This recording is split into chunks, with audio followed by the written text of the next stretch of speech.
and they shall all be taught by God. Those words from the Gospel of John are words that I can imagine guiding the saint we celebrate today, Vida Dutton Scudder.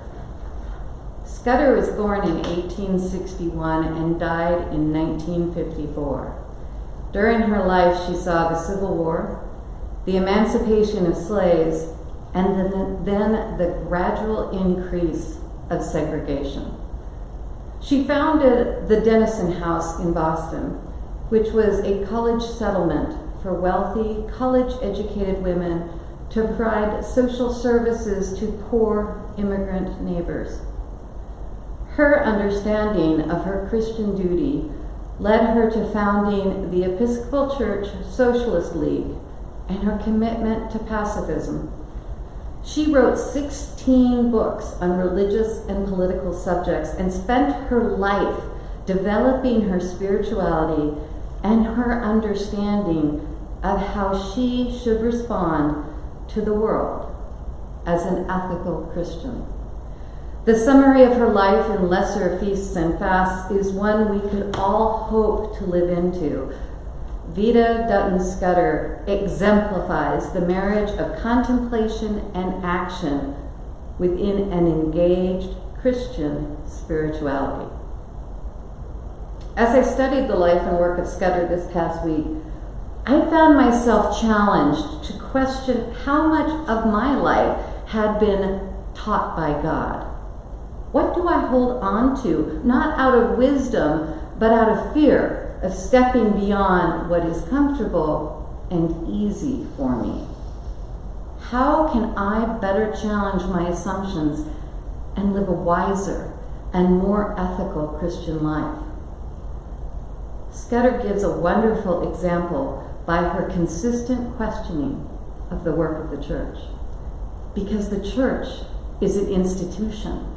And as an institution, the church can fail to respond quickly and counterculturally to the issues of the day.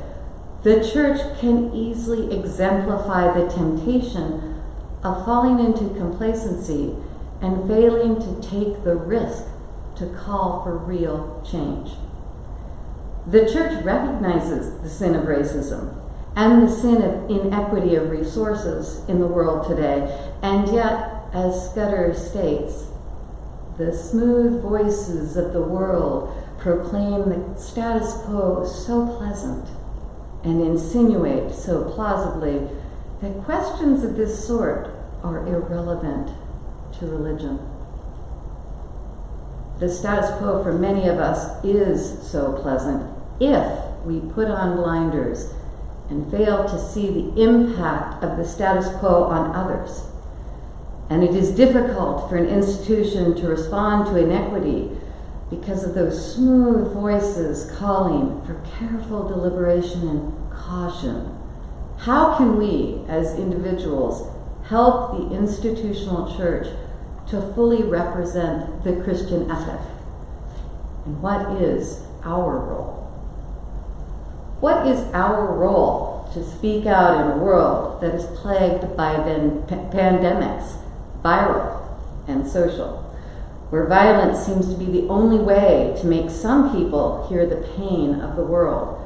What is our role to insist on deep systemic change in the face of inequity, to compel the church to cry out against the sin of racism and demand change? The institutional church can certainly take the lead and speak out for equity. But if the members of the church have not yet arrived at the same demand for equity, if her people are still determined to maintain comfort over equality, those words of the church become kind of self-congratulatory and they accomplish little. The church's role is to transform, to make us uncomfortable, to convert us over and over to following Christ. Our role is to lean into that discomfort, to try and find our way through it. Scudder asks, who can really read the Gospels and fail to find them a disturbing force? The gospel message is not one of comfort, but one of transformation and change. Especially the radical change of the gospel is difficult, challenging, and far from comfortable. When we find the gospel message preached from the pulpit too comfortable, when we walk away from a sermon feeling righteously vindicated, when we feel that we have arrived, that is when our parting message as we leave the building after the morning service needs to be, rather than thank you, it needs to be, preacher, show more courage and challenge my way of living more deeply. Rather than being the smooth voice, encouraging pleasantries and complacency, our voice to the church needs to be rough, firm, challenging her to live into her vocation, the vocation of transforming us. Scudder's gift to us is her insistent challenging of the status quo and her insistence that the church live into the gospel message. To continue her work is to continue to ask the church to step out of the pulpit and see the world as it is, and to help us navigate our way forward into the challenging path of true discipleship. Are we able to hear Isaiah's challenge? The Spirit of the Lord shall rest on us, the Spirit of wisdom and understanding, the Spirit of counsel and might, the Spirit of knowledge and the fear of the Lord. How will you challenge the church?